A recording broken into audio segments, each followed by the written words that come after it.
Perang di Timur Tengah, Amerika, Israel versus Iran kian meluas. Iran memperingatkan warganya di Uni Emirat Arab untuk menjauhi pelabuhan yang diduga menjadi tempat persembunyian militer Amerika.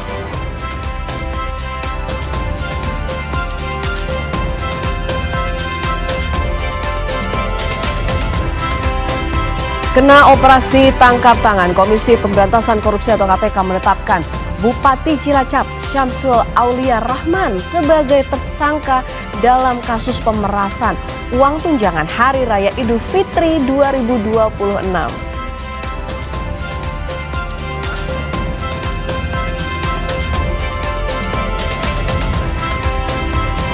Penyiraman air keras terhadap aktivis kontras Andri Yunus dikecam banyak pihak, termasuk Wapres ke-10 dan 12 RI Yusuf Kala yang minta polisi segera menangkap pelaku dan mengusut tuntas kasus tersebut.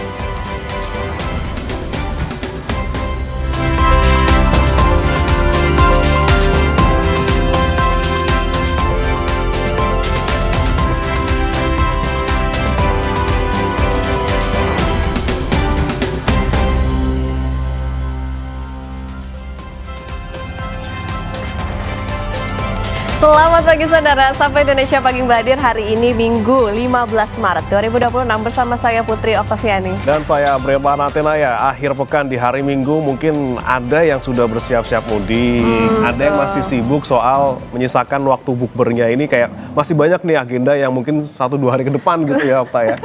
Brema masih ada energi buat bukbernya? Ada sih, ada energi, duitnya sih ada, cuma temennya nggak ada.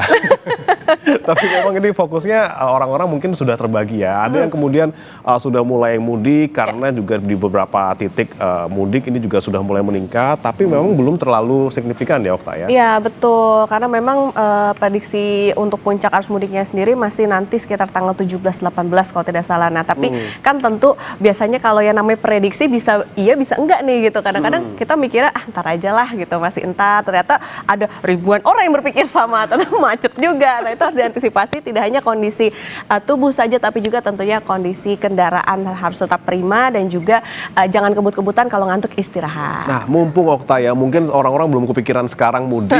Nah sekarang lah waktunya, karena kalau ketika tadi Okta bilang orang-orang berpikiran sama nanti ketika udah hari hanya macet, hari hanya padat. Nah ini mungkin buat Anda nih, saya menginspirasi Anda saudara, jangan sampai terjebak di tanggal 17-18 sekarang kalau mau mudik ya, untuk menghindari kepadatan yang ada di sana. Nah kita akan nanti bahas juga saudara bagaimana kemudian peningkatan arus mudik di hari Minggu ini di jelang Idul Fitri. Tapi kita akan ke informasi pertama dulu di pagi hari ini, di mana kecelakaan beruntun melibatkan 4 kendaraan terjadi di Tol Cipularang Purwakarta pada Sabtu malam.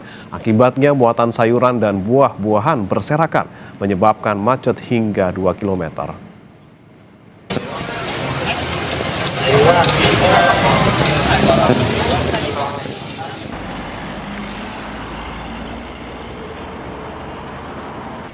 Insiden terjadi di kilometer 80A arah Jakarta-Bandung setelah sebuah mobil pick-up bermuatan labu dan pisang mengalami patah as roda saat melintas jalan berlubang. Kendaraan hilang kendali menabrak kendaraan di belakangnya, memicu kecelakaan beruntun. 2 truk yang terlibat melarikan diri. Sopir dan kernet hanya mengalami luka ringan. Kendaraan dan muatan berhasil dibersihkan sehingga arus lalu lintas kembali lancar yang sebelumnya sempat macet 2 km.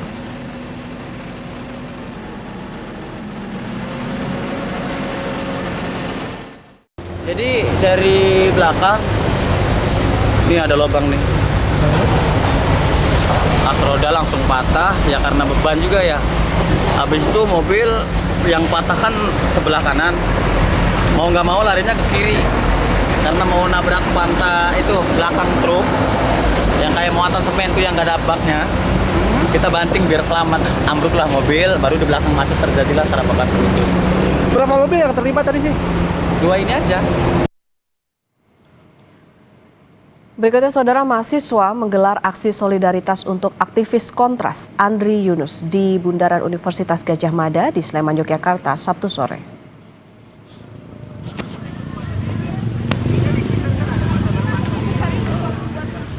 Mereka mendesak polisi segera menangkap pelaku dan otak penyiraman air keras terhadap Andri. Peserta aksi juga membawa sejumlah bunga sebagai tanda empati dan menggelar doa bersama.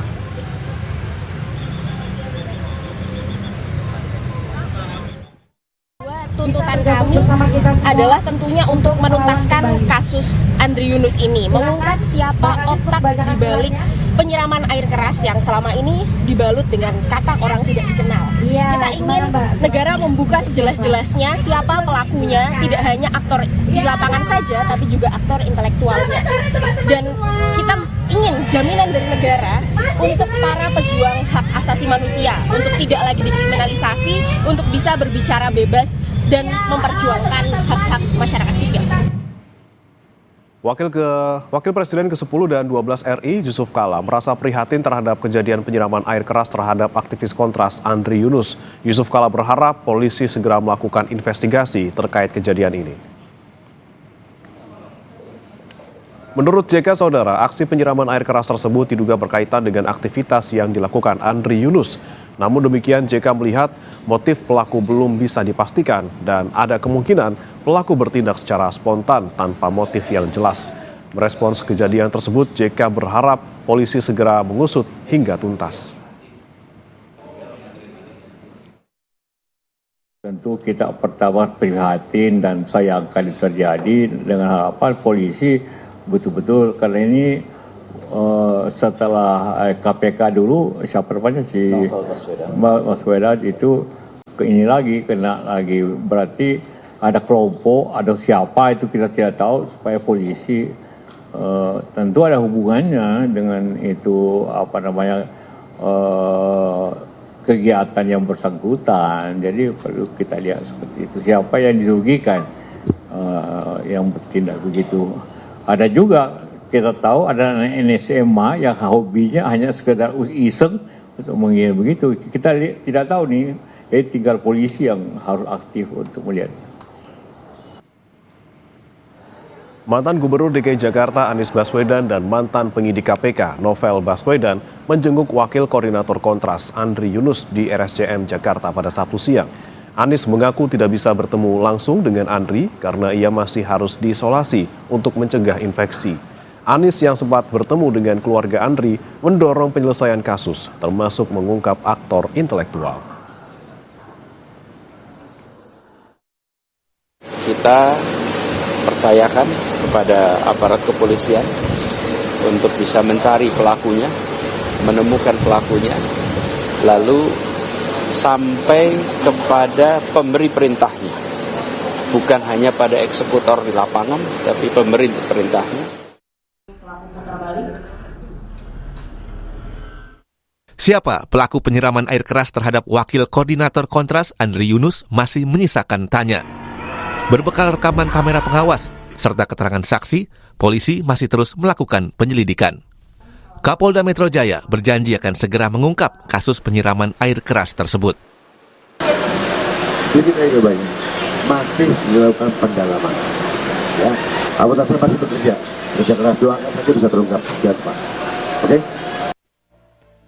Insiden di Jalan Talang, Senen, Jakarta Pusat pada Kamis malam itu mengusik keprihatinan banyak pihak.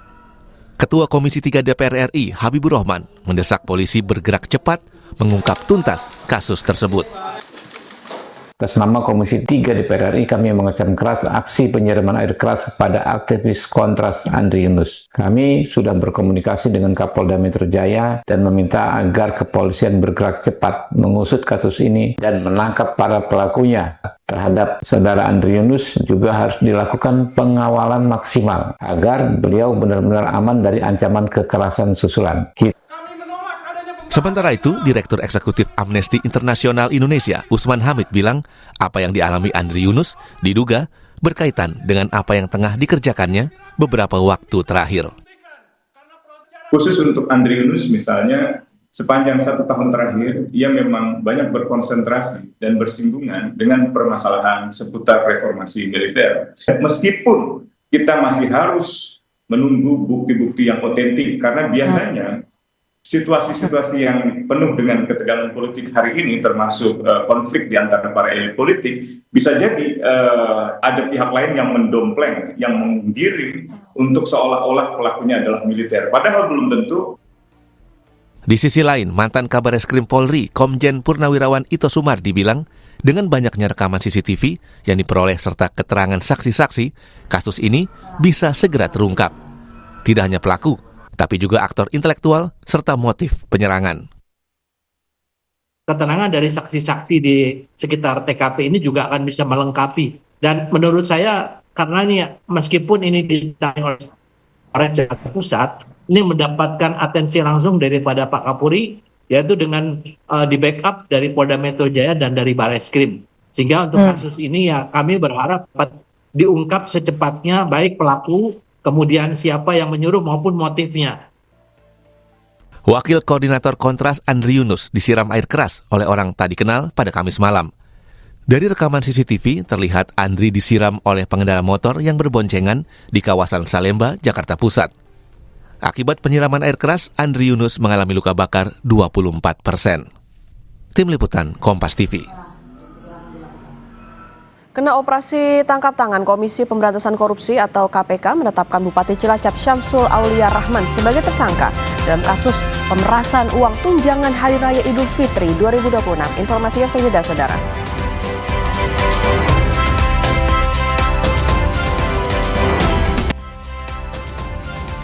Kembali di Sapa Indonesia Pagi, saudara. Kena operasi tangkap tangan, Komisi Pemberantasan Korupsi atau KPK menetapkan Bupati Cilacap Syamsul Aulia Rahman sebagai tersangka dalam kasus pemerasan uang tunjangan Hari Raya Idul Fitri 2026.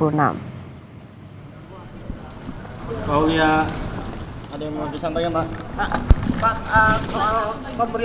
Selain Bupati Cilacap, KPK juga menetapkan Sekretaris Daerah Cilacap, Satmoko Danardono, sebagai tersangka dalam kasus yang sama. Syamsul dan Satmoko langsung ditahan di rutan KPK untuk 20 hari ke depan. Selain menahan kedua tersangka, KPK juga menyita uang tunai senilai 610 juta rupiah sebagai barang bukti. Deputi Penindakan dan Eksekusi KPK, Asep Guntur Rahayu mengatakan, Syamsul meminta jajarannya untuk mengumpulkan uang THR untuk Forkopimda di lingkungan Pemkab Cilacap. Berdasarkan kecukupan alat bukti dan dalam dugaan tindak pidana korupsi terkait pemerasan dan penerimaan lainnya di lingkungan pemerintah Kabupaten Cilacap, Jawa Tengah, KPK kemudian menaikkan perkara ini ke tahap penyidikan dan menetapkan 2 orang tersangka, yaitu Saudara AUL selaku Bupati Cilacap periode 2025-2030 dan Saudara SAD selaku Sekretaris Daerah Kabupaten Cilacap. KPK selanjutnya melakukan penahanan terhadap para tersangka untuk 20 hari pertama sejak tanggal 14 Maret sampai tanggal 2 April 2026. Penahanan dilakukan di Rumah Tahanan Negara, Rutan Cabang Gedung Merah Putih KPK. Sebelumnya, KPK menangkap 27 orang dalam operasi tangkap tangan di Kabupaten Cilacap, Jawa Tengah pada Jumat 13 Maret 2026. Dari ke-27 orang itu, 13 orang dibawa ke Jakarta, termasuk Bupati Cilacap Syamsul Aulia Rahman dan Sekda Cilacap Satmoko Danardono. Dalam OTT, KPK menyita uang ratusan juta rupiah sebagai barang bukti. Selain uang tunai, sejumlah barang bukti lain yang turut disita ada dokumen dan barang elektronik.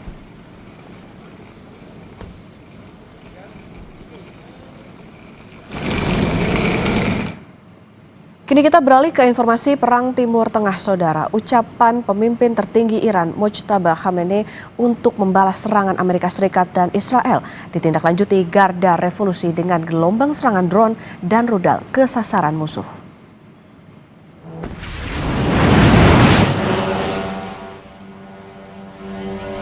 Drone milik Iran kembali diandalkan untuk menyasar sejumlah titik di Israel serta kepentingan Amerika Serikat di kawasan Timur Tengah. Dalam video yang dirilis Press TV dini hari tadi, pasukan Garda Revolusi meluncurkan belasan drone. Dalam perang dengan AS dan Israel, Iran mengklaim telah meluncurkan ribuan drone. Salah satu yang menjadi andalan adalah drone Shahed 136.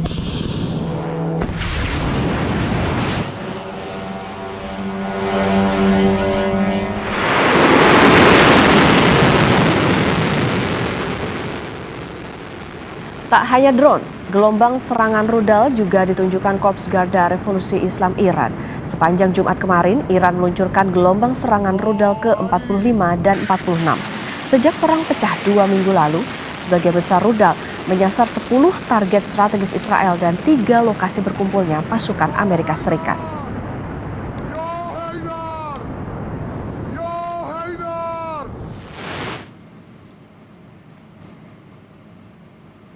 Iran juga merilis video yang menunjukkan lokasi penyimpanan drone andalannya. Puluhan drone terlihat berjajar rapih dalam terowongan penyimpanan rahasia milik Iran.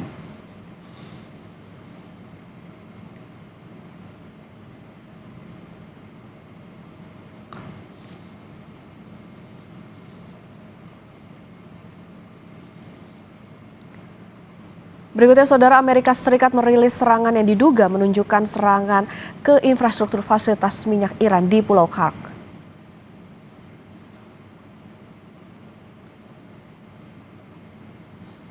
Presiden Amerika Serikat Donald Trump bilang militer AS telah membombardir target militer di Pulau Kark, Iran yang menangani hampir seluruh ekspor minyak mentah Iran. Trump mengancam akan menyerang infrastruktur minyak pulau tersebut. Kata Trump, saat ini AS memilih tidak menghancurkan fasilitas minyak di pulau tersebut, namun Trump memberikan ancaman ke Iran jika mengganggu jalur pelayaran kapal di Selat Hormuz.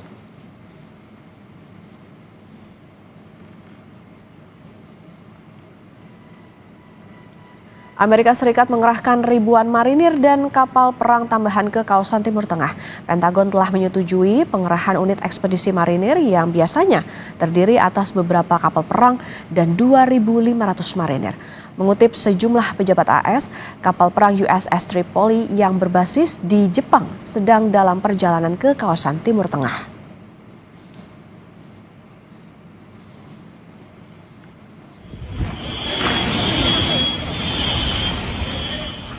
Media Iran mengklaim serangan rudal dan drone mengakibatkan kerusakan bangunan dan kebakaran di sejumlah wilayah Israel.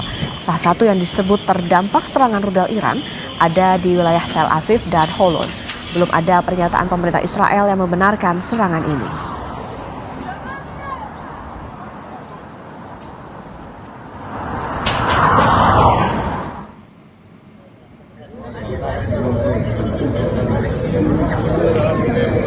Kota Eilat, Israel terkena serangan rudal Iran. Sebuah lubang muncul di lokasi. Sementara 2 warga terluka dilarikan ke rumah sakit, yaitu seorang anak usia 12 tahun dan pria dewasa. Konflik yang berlangsung ini telah menewaskan sekitar 2.000 orang. Amerika Serikat dan Israel menyatakan serangan bertujuan membatasi kemampuan Iran di luar wilayahnya dan menghancurkan program nuklirnya.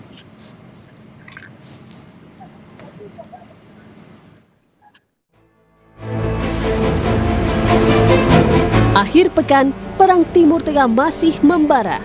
Pasukan Garda Revolusi Islam Iran meluncurkan serangan drone menyasar Israel dan fasilitas militer Amerika Serikat di Timur Tengah. Tak hanya drone, gelombang serangan rudal juga ditunjukkan Korps Garda Revolusi Islam Iran. Serangan ini merespon ucapan pemimpin tertinggi Iran, Mojtaba Khamenei, untuk membalas serangan Amerika Serikat dan Israel. Dalam pernyataan yang dibacakan oleh pembaca berita televisi Iran, Mojtaba mengatakan, "Kami tidak akan menahan diri untuk membalas dendam atas kematian warga Iran yang menjadi korban, terutama kejahatan yang menyasar anak-anak seperti serangan yang sengaja ditargetkan ke sekolah."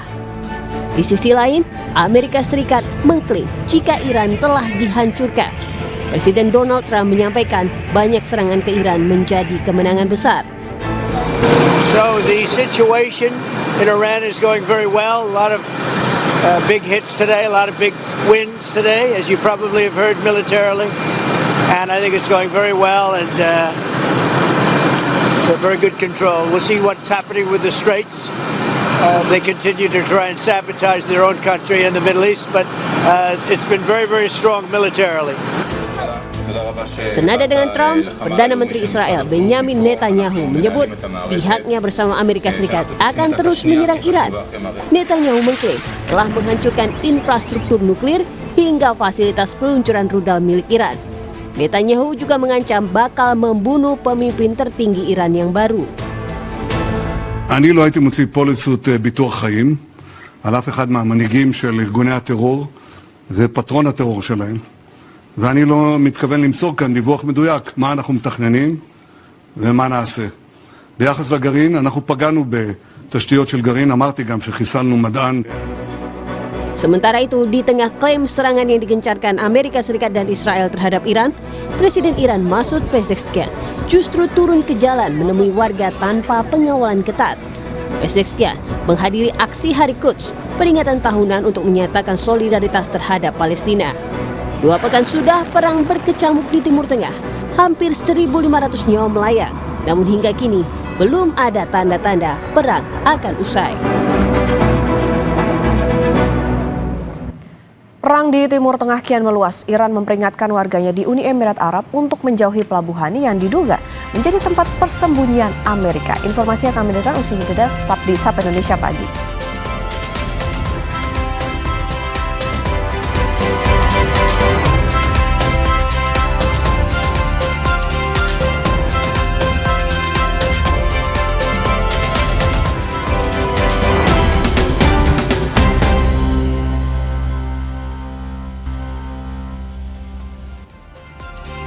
Terima kasih saudara, Anda masih bersama kami di Sapa Indonesia Pagi. 2 minggu sudah perang di Timur Tengah memanas. Kini Iran memperingatkan warga di Uni Emirat Arab agar menjauhi sejumlah fasilitas pelabuhan dan lokasi yang disebut sebagai tempat persembunyian Amerika.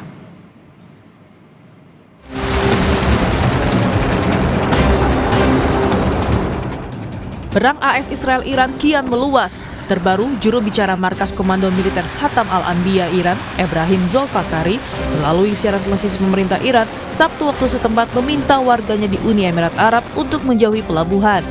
Iran menuduh Amerika Serikat menyerang wilayah Abu Musa, serta menghancurkan target militer di Pulau Kart, pusat ekspor utama minyak Iran. Teheran mengakui adanya serangan, namun menyatakan kerusakan tidak signifikan dan memperingatkan akan meningkatkan penggunaan senjata yang lebih kuat, serta menyebut sebagian wilayah Uni Emirat Arab sebagai target yang sah.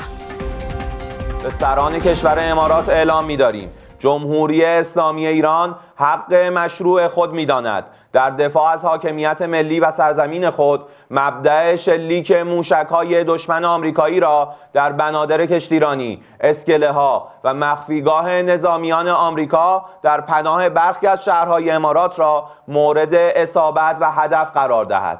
از مردم مسلمان کشور امارات و مراکز جمعیتی می‌خواهیم نسبت به تخلیه بنادر، اسکله‌ها و مخفیگاه آمریکایی‌ها در شهرهای امارات اقدام نمایند تا آسیبی به آنها نرسد. ان الله عزیز ذو انتقام. Sementara serangan Iran terus digencarkan, Amerika Serikat justru mengklaim akan segera membuka jalur Selat Hormuz. Donald Trump membenarkan rencana Angkatan Laut AS yang akan mengawal kapal tanker melewati Selat Hormuz. Trump bilang rencana itu akan segera terwujud, karena Trump mengklaim bahwa pasukan tentara Iran telah habis. President, when will the Navy start escorting tankers through the Straits of Hormuz? Their Navy is gone, their Air Force is gone, most of their military is gone, their big threat is gone in every way.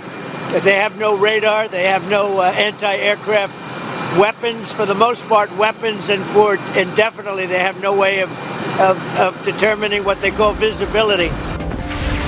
Serangan Iran yang terus dilakukan dan akan dibukanya Selat Hormuz oleh Amerika, dosen sekaligus Kepala Departemen Hubungan Internasional UGM, Ririntri Nurhayani bilang, Amerika ingin mendominasi kendali penuh Selat Hormuz, namun di sisi lain, posisi Iran juga semakin kuat untuk melakukan serangan balik ke Amerika Serikat dan Israel.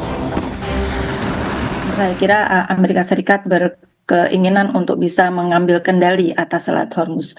Tetapi apakah ini memungkinkan atau tidak, kita perlu melihat perkembangan dalam hari-hari ini. Menguasai karena memang mereka yang memiliki selat tersebut, sedangkan kemudian Amerika Serikat saat ini sedang mengajak negara-negara sekutunya untuk perlahan-lahan juga mendukung posisi Amerika Serikat atas Selat Hormuz ini. Cyber begitu ya, psychological war, untuk kemudian ia ingin menyampaikan bahwa saat ini mereka lah yang sedang atau mulai untuk mengambil alih ke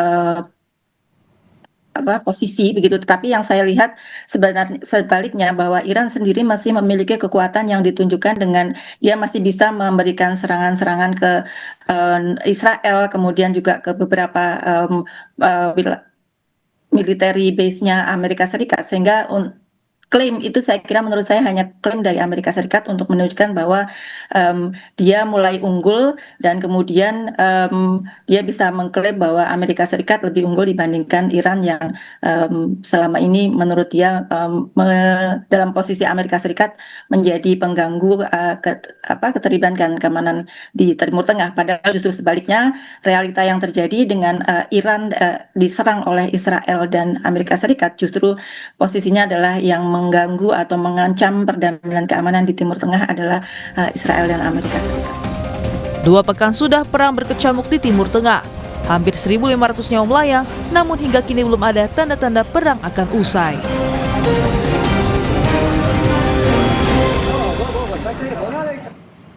Berikutnya saudara, Iran terus melancarkan serangan balasan yang menargetkan fasilitas-fasilitas militer milik Amerika Serikat dan Israel. Pada Jumat, Korps Pengawal Revolusi Iran merilis rekaman gelombang peluncuran rudal ke-46 sebagai bagian dari operasi True Promise 4 atau Janji Sejati 4.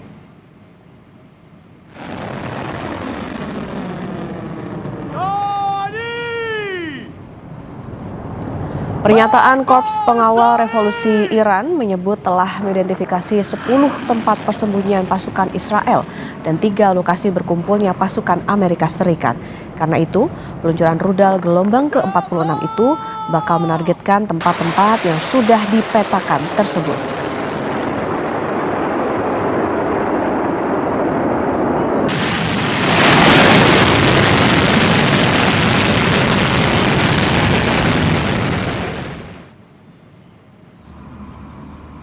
Sementara itu, sebuah drone menghantam kedutaan besar Amerika Serikat di Baghdad, Irak, hari Sabtu waktu setempat. Api berkobar di gedung kedutaan besar AS di Baghdad dan memancarkan asap hitam. Kompleks kedutaan yang luas itu jadi salah satu fasilitas diplomatik AS terbesar di dunia. Kedubes AS di Baghdad telah berulang kali menjadi sasaran serangan roket dan drone yang diluncurkan oleh milisi yang bersekutu dengan Iran.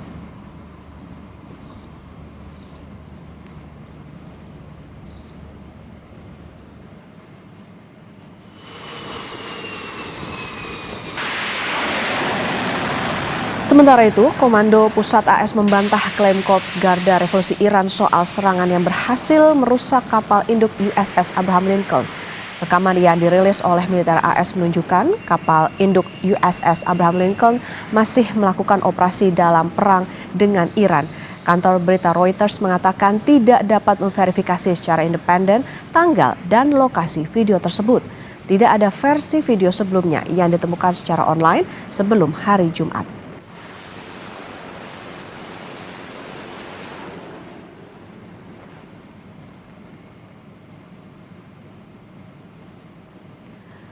Aktivitas warga saat berbuka puasa di Teheran, Iran tetap berjalan meski dibayangi rasa khawatir akibat perang yang berlangsung di Timur Tengah.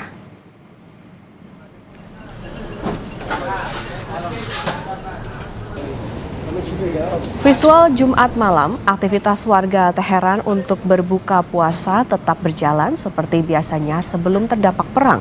Sejumlah warga terlihat mengantre membeli makanan untuk berbuka puasa di sebuah restoran. Sejumlah warga menyebut jalanan kini lebih sepi dan aktivitas usaha terganggu sejak Amerika Serikat dan Israel melancarkan serangan ke Iran akhir Februari lalu. Dalam 2 pekan, konflik sekitar 2.000 orang dilaporkan tewas dan jutaan warga mengungsi dari rumah mereka.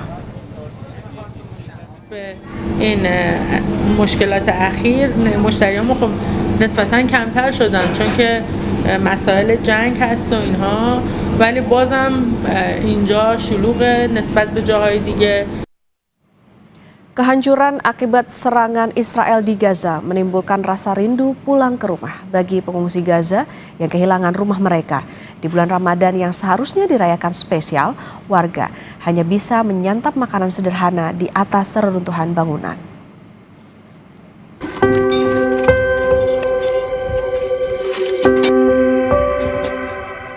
Rindu pulang ke rumah.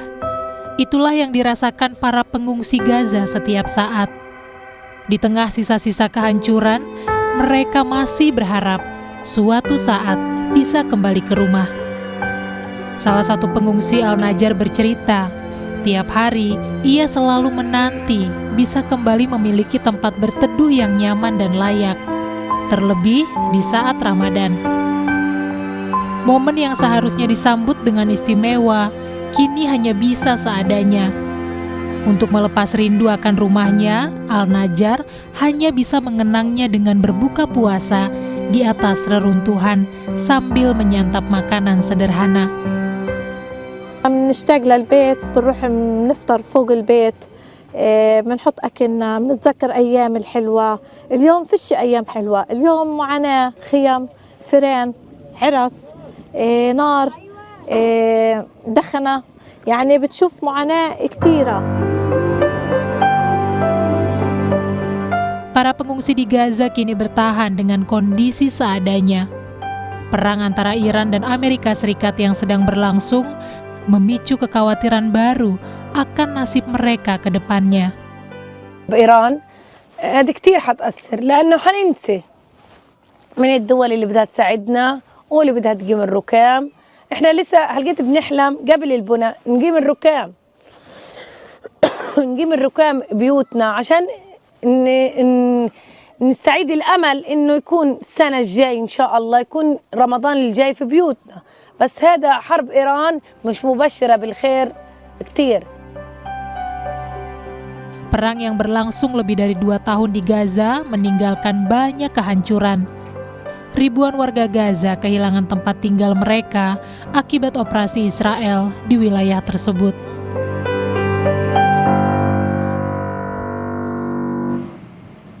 Saudara, harga yang bersaing dan pengalaman belanja yang bernilai menjadi kunci loyalitas konsumen. Untuk mengapresiasi itu, pelanggan toko retail Electronic City dimanjakan dengan undian berhadiah juga diskon spesial di Ramadan ini.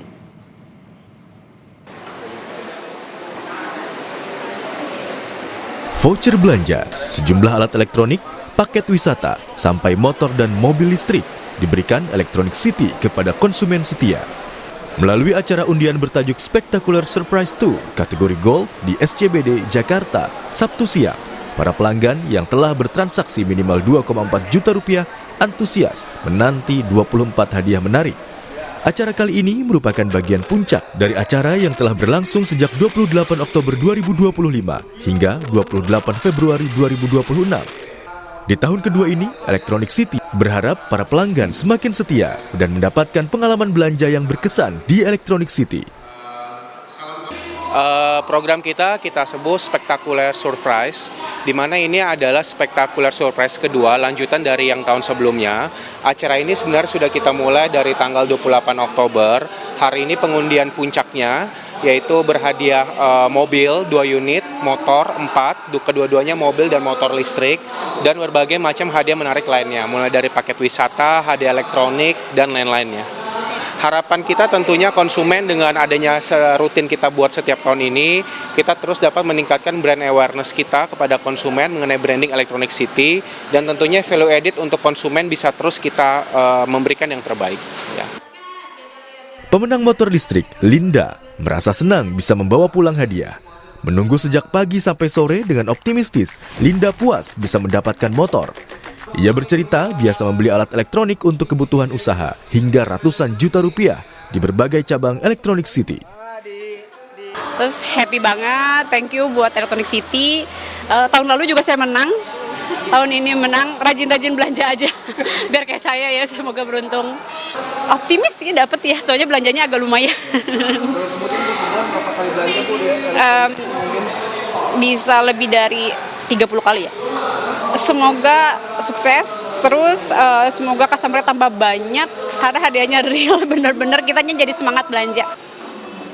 Adanya program undian berhadiah ini menjadi sebuah bentuk bagaimana Electronic City berupaya selalu memberikan penawaran terbaik untuk pelanggan dengan jaminan pelayanan mantap dan banyak untungnya. Tak berhenti, pelanggan juga masih bisa menikmati cicilan 0%, juga promo-promo menarik setiap bulannya. Putri Oktaviani, Hanil Rivelino, Kompas TV, Jakarta. Pemudik di Terminal Bus Kampung Rambutan, Jakarta Timur mulai meningkat. Sebanyak 2.113 pemudik diberangkatkan dari Terminal Kampung Rambutan pada Minggu dini hari dengan tujuan Jawa Barat dan Jawa Tengah. Kami hadirkan informasinya usai jeda, saudara.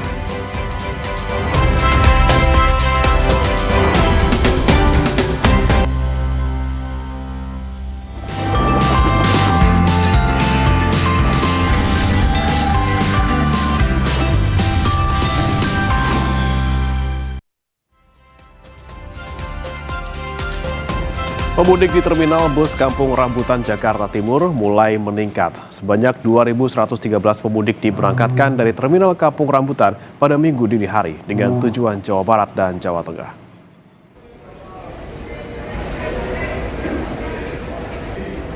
Berdasarkan pantauan, terjadi penumpukan penumpang di ruang tunggu keberangkatan Terminal Bus Kampung Rambutan. Pemudik lebih memilih pulang kampung pada malam hari karena dinilai lebih nyaman dan sampai di kampung halaman pada pagi hari. Menurut Kepala Terminal Kampung Rambutan, puncak arus mudik di Terminal Kampung Rambutan diperkirakan terjadi pada 3 atau 4 hari sebelum Lebaran.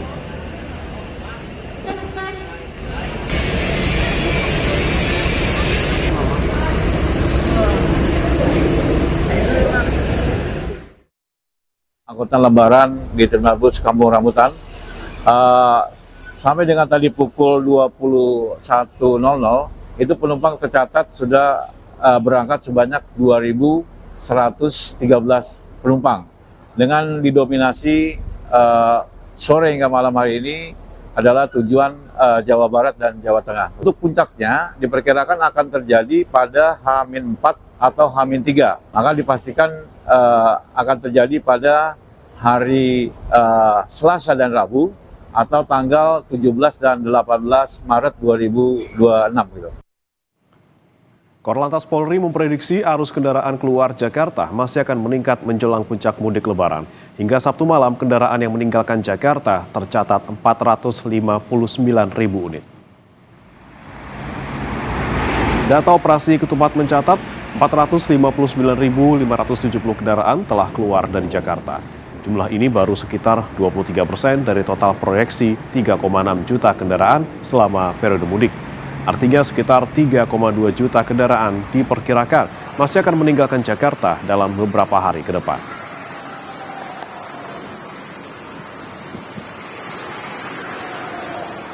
Kami memang tanggal 14, 15 ada peningkatan, namun pada malam hari ini kami menyampaikan bahwa yang keluar ke Jakarta kurang lebih kendaraan 459.570 kendaraan.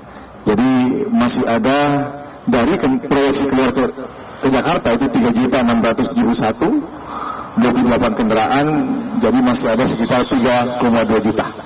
Ya, jadi masih ada kurang lebih 76,9%. Nah, tentunya kami akan mengantisipasi sisa pelaksanaan operasi Ketupat, ya, terutama pada arus mudik. Kemungkinan prediksi kami hari Rabu, Kamis, Jumat itu akan terjadi lonjakan. Menteri Perhubungan Budi Purwagandi menyebut puncak arus mudik 2026 akan terjadi pada Rabu 18 Maret 2026. Menhub Budi sudah menyebut terjadi pergerakan pemudik namun belum signifikan. Budi berharap dengan kebijakan work from anywhere dari pemerintah, pemudik tidak berangkat secara bersamaan yang menimbulkan kepadatan.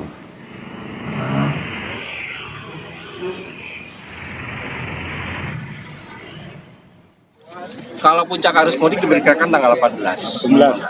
Tapi dengan pemberlakuan WFA, work from anywhere, diharapkan bisa terdistribusi di tanggal-tanggal sebelumnya. Sejauh ini sudah ada peningkatan, namun tidak terlalu signifikan. Tapi sudah mulai ada peningkatan. Di jalur tol atau jalur biasa, Pak? Di dua-dua. Peningkatannya berapa persen, Pak? Sementara masih di bawah 5%. PT ASDP memprediksi puncak arus mudik di Pelabuhan Merak, Cilegon, Banten akan terjadi pada 17 hingga 18 Maret 2026. Arus penyeberangan penumpang dan kendaraan sempat ramai pada Sabtu sore. Pengelola pelabuhan telah mempersiapkan kantong parkir tambahan untuk kapasitas 2.000 kendaraan apabila antrian membludak.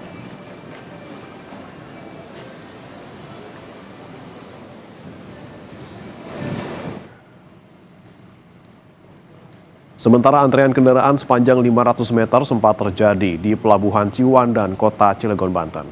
Antrean truk memadati jalur menuju pelabuhan dan meluas hingga ke Jalan Lingkar Selatan di luar kawasan pelabuhan. Kendaraan logistik yang didominasi truk tronton dan truk ekspedisi menunggu giliran masuk ke area pelabuhan untuk menyeberang ke pelabuhan di Sumatera. Kepadatan ini terjadi seiring dengan meningkatnya aktivitas pengiriman logistik jelang arus mudik Lebaran.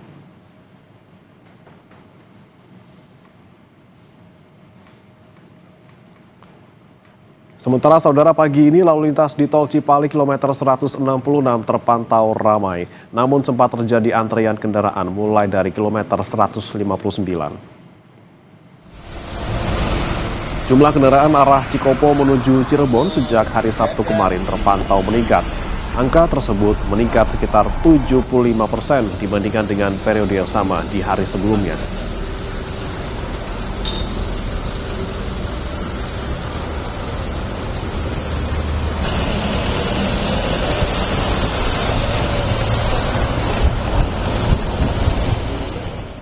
Kita pantau arus mudik lebaran di Pelabuhan Merak, Banten, saudara. Ada jurnalis Kompas TV Zevanya Sitomeyang dan juru kamera Adini Anissa. Dan juga dari tol Cipali rest area di kilometer 166 ada jurnalis Kompas TV Medina Andas dan juga juru kamera Gahniar Febrian. Kita ke Zevanya terlebih dahulu. Zevanya, bagaimana kemudian arus pemudik di Pelabuhan Merak di pagi hari ini?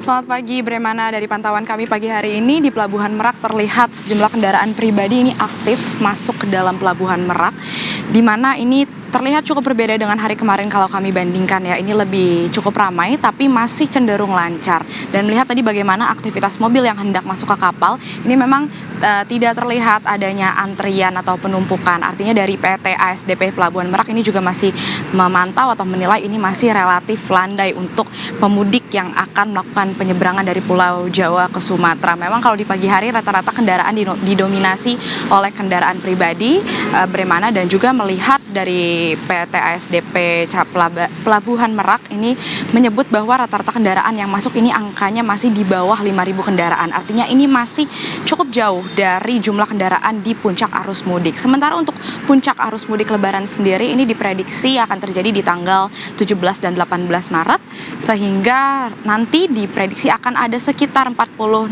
kendaraan kemungkinan yang akan masuk ke Pelabuhan Merak ini, di mana sudah total gabungan dari kendaraan roda 2, lalu kendaraan roda 4 hingga angkutan berat. Sementara itu karena melihat ini masih relatif landai, Bremana, jadi dari PT ASDP Pelabuhan Merak ini telah mengoperasikan 30 dari 51 kapal yang akan melayani penyeberangan dari Pulau Jawa ke Sumatera, yang dimana nanti perharinya ini dilihat kemungkinan akan ada 120 trip perharinya. Jadi sejumlah persiapan ini dilakukan, Bremana. Seperti misalnya salah satunya antisipasi yang dilakukan selain menyediakan kantung parkir di Indah Kiat ini yang dapat menampung sebanyak 2.000 kendaraan nanti di puncak arus mudik apabila terjadi penumpukan. Dari PT ASDP Pelabuhan Merak ini juga memberlakukan sistem penjualan satu tiket atau single tarif ticketing. Ini diberikan kepada calon pemudik, di mana para calon pemudik dapat membeli tiket dari berbagai kategori dan dari dermaga manapun dengan harga flat begitu. Jadi ini juga salah satu bentuk yang dilakukan PT ASDP untuk mengurai apabila nantinya ada kepadatan yang terjadi. Sementara itu untuk mempersiapkan jelang puncak arus mudik juga PT ASDP ini terus memberlakukan atau berkoordinasi dengan stakeholder terkait, bagaimana seperti misalnya Polda Banten. Kemarin juga kami lihat Kapolda Banten ini aktif terus memantau di malam hari bagaimana pergerakan atau aktivitas di Pelabuhan Merak, dan juga sudah disiagakan jelang puncak arus mudik nanti apabila nantinya terjadi kepadatan atau kantung parkir penuh.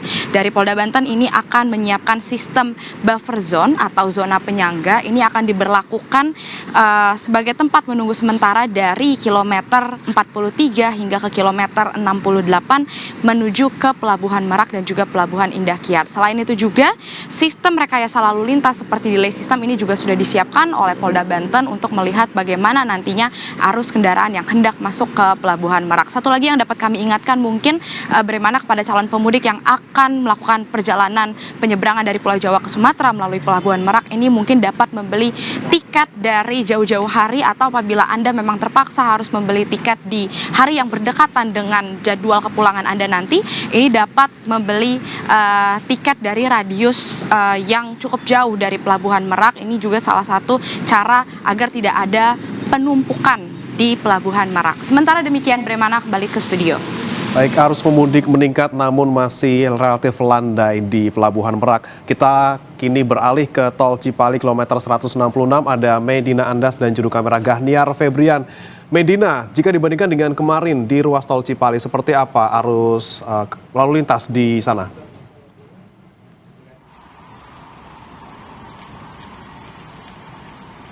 Ya betul Bremana dan juga saudara, untuk situasi arus lalu lintas di tol Cipali, tepatnya di saat ini memang terpantau masih ramai lancar lengang, namun jika dibandingkan dengan hari kemarin, ini memang hari ini terdapat titik kepadatan yang dimulai dari kilometer 159 hingga memasuki wilayah rest area kilometer 166A, yang dimana kepadatan ini menyebabkan arus lalu lintas menjadi padat merayap yang disebabkan oleh memang tadi saya melihat ada beberapa kendaraan pribadi dan juga mobil pickup yang berhenti di bahu jalan untuk beristirahat sejenak, dan juga kepadatan ini terjadi dikarenakan pemudik yang ingin memasuki rest area kilometer 166A. Namun jika kita sudah melewati exit dari rest area kilometer 166A ini, lalu lintas kembali ramai lancar, terutama yang untuk mengarah ke arah Palimanan. Dan informasi yang kami dapatkan dari Humas Astra Tol Cipali ini memang mengatakan bahwa setidaknya ada lonjakan volume kendaraan 2 hari belakangan ini. Jika kita berbicara mengenai 2 hari yang lalu, tepatnya pada hari Jumat 13 Maret 2026, ini ada sekitar 18.800 kendaraan yang melintasi Jalan Cikopo menuju Cirebon, sedangkan pada hari esoknya yakni Sabtu 14 Maret 2026 kemarin, ini ada sekitar 26.000 kendaraan jalan yang melintasi Cikopo menuju Cirebon, sehingga ada peningkatan atau lonjakan kendaraan sekitar 75%. Dan untuk situasi di rest area kilometer 166A Tol Cipali ini juga sudah mulai dipadati oleh para pemudik yang ingin beristirahat sejenak. Begitu jika kita bandingkan dengan kemarin, biasanya pada sekitar pukul 8 waktu Indonesia Barat ini memang masih relatif sepi, namun hari ini sudah mulai dipadati oleh para pemudik. Dan biasanya rest area ini akan dipadati pada jam-jam tertentu, terutama pada jam-jam waktu menjelang sholat dan juga pada jam waktu menjelang buka puasa, yang dimana di Masjid Rest Area ini juga menyiapkan sekitar 150 nasi box untuk kegiatan buka bersama, kemudian juga menyediakan beberapa fasilitas lainnya untuk menunjang kenyamanan para pemudik. Salah satunya adalah juga menyiapkan ruang ramah anak atau playground untuk para pemudik yang terutama membawa anak-anak agar dapat beristirahat dan juga bermain sejenak sebelum melakukan perjalanan kembali. Dan juga disediakan posko BMKG, yang dimana posko BMKG ini juga nantinya akan ada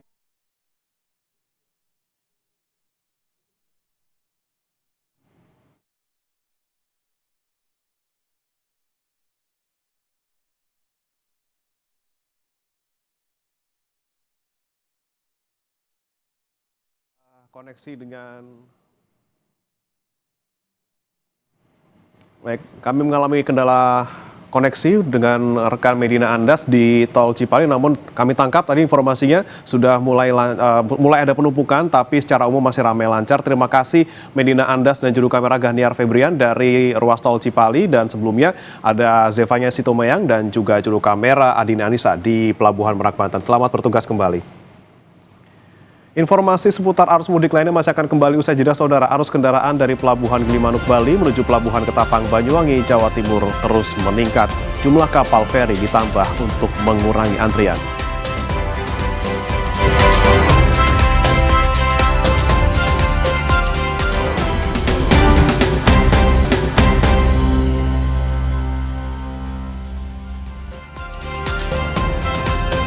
Jelang Lebaran, stasiun Tawang, Semarang mulai ramai pemudik.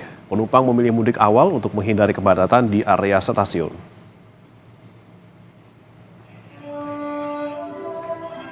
Di masa arus mudik, sejumlah penumpang mulai ramai berdatangan di stasiun Tawang, Semarang pada Sabtu malam. Perjalanan mudik didominasi oleh daerah tujuan Jakarta, Surabaya, Solo, serta Purwokerto. Selama masa angkutan Lebaran 2026, KAI Daob 4 Semarang memberangkatkan 36 kereta api jarak jauh per harinya.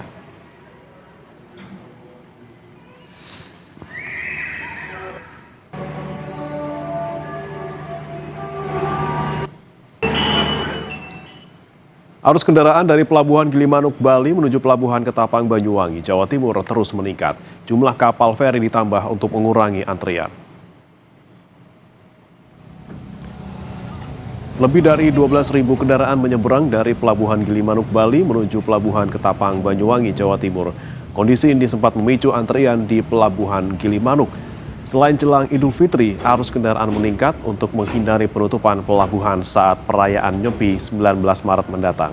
Jumlah kapal feri ditambah dari 28 menjadi 35 untuk mempercepat layanan penyeberangan di lintasan Jawa Bali.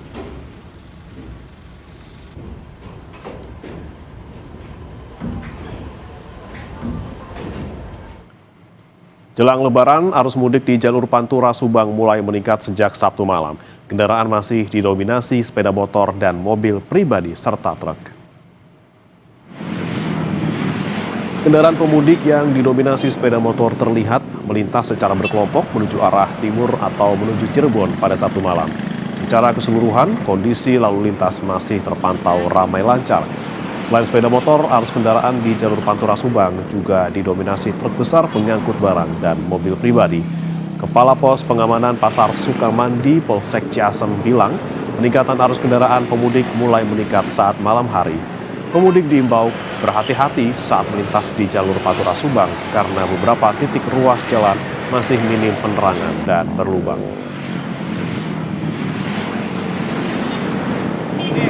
Mulai ada peningkatan, tapi bergerombol ya, belum terus-menerus didominasi oleh kendaraan roda 2. Untuk kendaraan pribadi nggak terlalu banyak ya, cuma untuk roda 2 yang kelihatan mulai meriah. Biasanya nanti setelah sholat taraweh penampakan mulai datang yang rombongan yang dari Jakarta maupun dari Bekasi ya. Arus mudik jelang Idul Fitri, ribuan kendaraan melintas di gerbang tol Cikampek Utama menuju Palimanan. Sejak Minggu pukul 5 pagi, Jasa Marga resmi memberlakukan diskon tarif tol 30%. Hingga Minggu pukul 7 pagi, Saudara, Jasa Marga mencatat sebanyak 7.000 kendaraan lebih melintasi gerbang tol Cikatama mengarah ke Palimanan. Sebaliknya ada 2.000 lebih kendaraan yang masuk di gerbang tol Cikatama mengarah Jakarta. Adapun diskon tarif tol sebesar 30% berlaku mulai hari ini sejak pukul 5 pagi hingga Senin pukul 5 pagi di gerbang tol Cikatama menuju gerbang tol Kalikangkung. Untuk antisipasi antrean kendaraan, Jasa Marga mengaktifkan 19 gardu di gerbang tol Cikatama.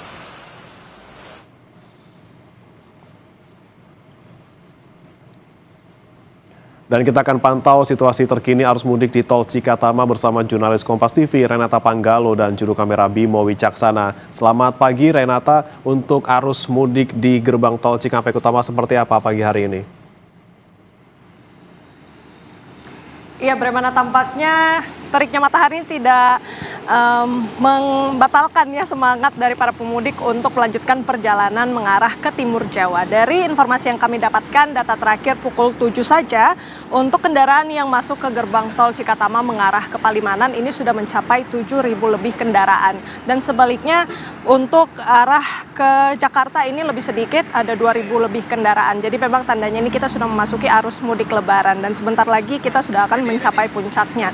Dan kalau dari yang kami dapatkan datanya memang dari Jasa Marga ini mencatat adanya lonjakan yang tinggi dari kendaraan-kendaraan yang kemudian menuju ke timur Jawa untuk periode H-10 hingga H-8 Lebaran itu sudah mencapai 108.140 kendaraan yang melintas di gerbang tol Cikampek Utama. Angka ini melonjak tajam, Saudara, sebesar 24,17% dibandingkan volume kendaraan pada hari-hari biasa yang berada di kisaran 87.000 kendaraan. Dan sampai saat ini sudah ada 18 gardu tol yang sudah disiagakan untuk kemudian mengantisipasi adanya penumpukan kendaraan di gerbang tol Cikatama. Kita saksikan bersama-sama pantauan udara dari pilot drone Kompas TV Bondan Wicaksono dan Riki Sultana. Memang kendaraan di sini juga sudah mulai ramai, Bremana dan juga saudara, namun berhasil diantisipasi memang keramaiannya karena sudah ada 19 gardu yang disiagakan dan tidak menutup kemungkinan gardu akan ditambah situasional karena sudah disiagakan sebanyak 22 gardu untuk mengantisipasi nantinya sampai dengan puncak arus mudik Lebaran. Dan kalau dari data yang kami dapatkan memang nantinya akan ada rekayasa lalu lintas tapi masih di tanggal 17 Maret, yaitu kontraflow dan juga one way. Untuk kontraflow sendiri biasanya di tol Jakarta Cikampek itu dimulai di kilometer 47 sampai kilometer 70, dan untuk one way-nya nanti akan dimulai di kilometer 70 hingga kilometer 421 tol Semarang Solo. Dan kalau yang kita lihat memang ini sudah banyak bus pariwisata, kemudian kendaraan pribadi, namun memang masih biasanya juga terlihat kendaraan sumbu 3 yang sudah dibatasi. Untuk itu juga polisi memang sedang melakukan penjagaan untuk kemudian pembatasan ini bisa dilakukan dengan lancar, karena tentunya ini juga untuk mengakomodasi para pemudik yang ingin melewati tol begitu ya. Dan juga informasi yang kami dapatkan memang per hari ini sejak pukul 5 pagi tadi, Bremana dan juga saudara, diskon tarif tol sebesar 30% sudah diterapkan, dan ini akan berlaku sampai dengan tanggal 16 Maret pada pukul 5 pagi. Jadi tentunya kita bisa berekspektasi begitu ya, lonjakan pemudik ini masih akan terlihat pada hari ini, apalagi karena adanya diskon. Dan diskon ini tentunya diberlakukan di tanggal 15 tentunya untuk mengurai kepadatan yang nantinya akan terjadi pada puncak arus mudik, sehingga para pemudik begitu bisa memanfaatkan diskon tarif tol ini. Dan jangan lupa untuk menghindari kemacetan ataupun kepadatan di gerbang tol Cikatama, saldo untuk uang elektroniknya bisa dipersiapkan supaya antriannya tidak begitu mengular. Bremana. Lancar di gerbang tol Cikampek Utama, rekayasa masih akan diberlakukan nanti tanggal 17. Terima kasih Renata Panggalo dan juga juru kamera Bimo Wicaksana dari gerbang tol Cikampek Utama. Selamat bertugas kembali.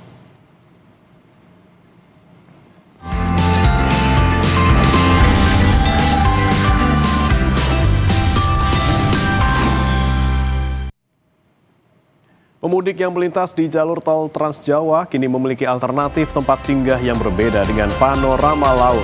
Tempat singgah dibuka untuk masyarakat selama periode arus mudik mulai 14 sampai dengan 23 Maret 2026. Informasinya hadir usai jeda.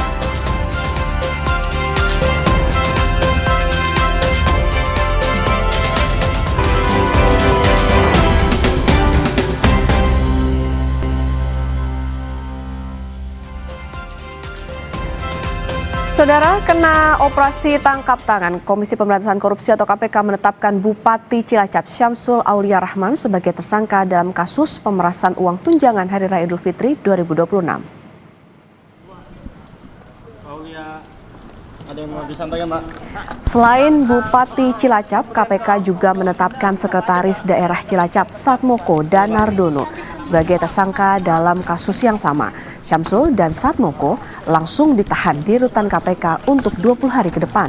Selain menahan kedua tersangka, KPK juga menyita uang tunai senilai 610 juta rupiah sebagai barang bukti. Deputi Penindakan dan Eksekusi KPK Asep Guntur Rahayu mengatakan Syamsul meminta jajarannya untuk mengumpulkan uang THR untuk Forkopimda di lingkungan Pemkab Cilacap. Berdasarkan kecukupan alat bukti dan dalam dugaan tindak pidana korupsi terkait pemerasan dan penerimaan lainnya di lingkungan pemerintah Kabupaten Cilacap, Jawa Tengah, KPK kemudian menaikkan perkara ini ke tahap penyidikan dan menetapkan 2 orang tersangka, yaitu Saudara AUL selaku Bupati Cilacap periode 2025-2030 dan Saudara SAD selaku Sekretaris Daerah Kabupaten Cilacap. KPK selanjutnya melakukan penahanan terhadap para tersangka untuk 20 hari pertama sejak tanggal 14 Maret sampai tanggal 2 April 2026. Penahanan dilakukan di Rumah Tahanan Negara, Rutan Cabang Gedung Merah Putih KPK. Sebelumnya, KPK menangkap 27 orang dalam operasi tangkap tangan di Kabupaten Cilacap, Jawa Tengah pada Jumat 13 Maret 2026. Dari ke-27 orang itu, 13 orang dibawa ke Jakarta, termasuk Bupati Cilacap Syamsul Aulia Rahman dan Sekda Cilacap Satmoko Danardono. Dalam OTT, KPK menyita uang ratusan juta rupiah sebagai barang bukti. Selain uang tunai, sejumlah barang bukti lain yang turut disita ada dokumen dan barang elektronik.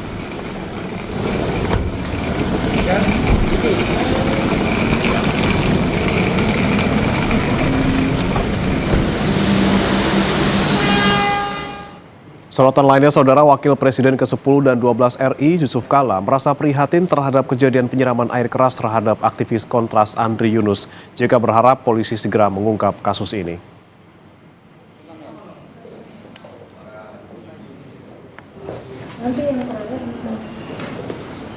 Menurut JK, aksi penyiraman air keras tersebut diduga berkaitan dengan aktivitas yang dilakukan Andri Yunus. Namun demikian, JK melihat motif pelaku belum bisa dipastikan dan ada kemungkinan pelaku bertindak secara spontan tanpa motif yang jelas. Respons kejadian tersebut, JK berharap polisi segera mengusut hingga tuntas.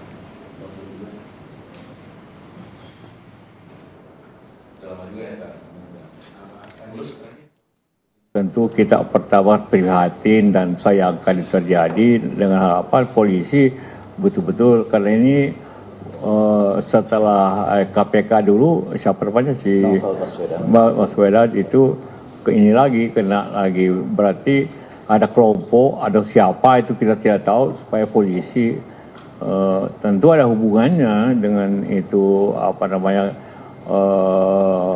kegiatan yang bersangkutan. Jadi perlu kita lihat seperti itu, siapa yang dirugikan yang bertindak begitu.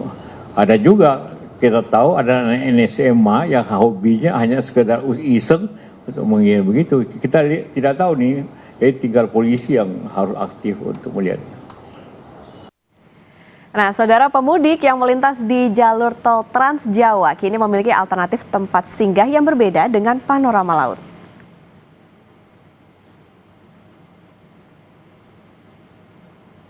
Pemudik yang melintas di tol Trans Jawa kilometer 371 jalur A atau arah Semarang dari Jakarta bisa berhenti istirahat di rest area Industropolis Coastal Rest Area yang berlokasi di exit tol Kit Batang kilometer 371. Tempat singgah ini dibuka untuk masyarakat selama periode arus mudik mulai 14 sampai 23 Maret 2026. Berbeda dengan rest area pada umumnya, lokasi ini menawarkan pemandangan laut lepas di pesisir utara Batang, memberikan suasana lebih segar bagi para pemudik yang ingin melepas lelah di tengah perjalanan panjang. Dengan beristirahat sejenak, para pemudik diharapkan dapat melanjutkan perjalanan dengan lebih tenang dan aman.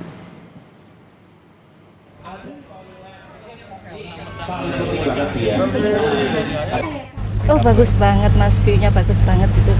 Cocok sekali untuk ya istirahat, tempat wisata mungkin ya kalau mau ke sini. Terus untuk fasilitasnya juga lengkap, ada ATM, terus parkir luas, masjid juga, masjidnya nyaman. Kalau mau makan juga banyak sih menu-menu di sini, Mas. Rest area ini satu-satunya juga yang memiliki pemandangan indah langsung view laut. Tujuan kami membuka rest area ini selain sebagai bentuk pelayanan kami terhadap kebutuhan masyarakat yang saat ini sangat dibutuhkan ya untuk dalam rangka momentum mudik ini. Selain itu juga rest area ini juga sebagai satu showcase. Informasi tadi menutup jumpa kita di Sapa Indonesia Pagi hari ini, Saudara. Akhirnya saya Breman Atenaya. Dan saya Putri Oktaviani, terima kasih. Sampai jumpa.